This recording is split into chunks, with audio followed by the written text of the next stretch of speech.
Lucius Seneca, the Roman philosopher, on the shortness of life.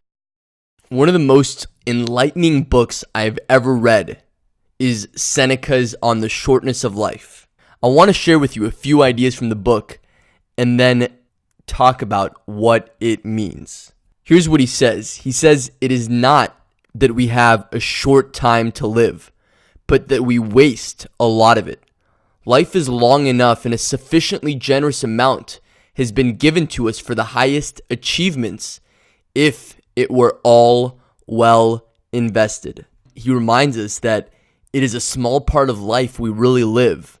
All the rest is not life, but merely time. He says you are living as if destined to live forever. Your own frailty never occurs to you. You don't notice how much time has already passed, but squander it as though you had a full and overflowing supply. Though all the while that very day while you are devoting to somebody or something may be your last.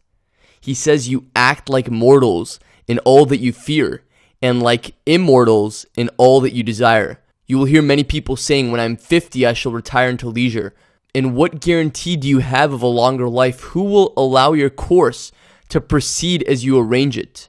Aren't you ashamed to keep for yourself just the remnants of your life? How stupid to forget our mortality and put off sensible plans to our 50th and 60th years, aiming to begin life from a point at which few have arrived. He reminds us that the actual time you have escapes you rapidly, for you do not grasp it or hold it back or try to delay that swiftest of all things, but you let it slip away as though it were something replaceable.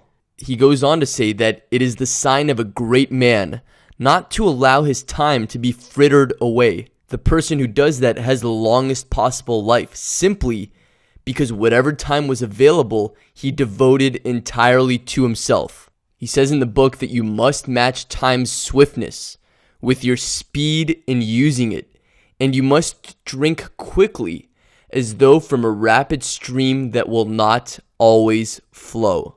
So what does the person who has the longest life look like?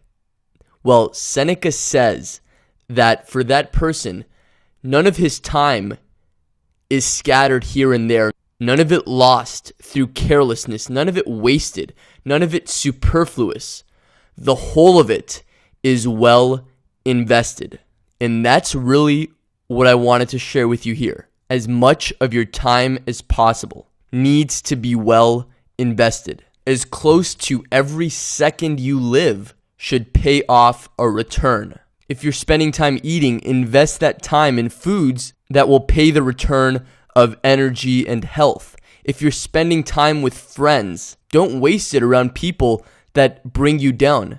Invest it in relationships that bring you fulfillment and joy and that will last a lifetime.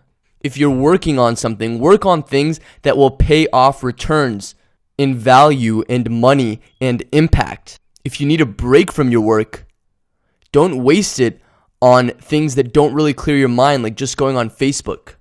Unless Facebook really does give you a rejuvenation and peace of mind. If not, invest that time in things that make you feel clear and refreshed.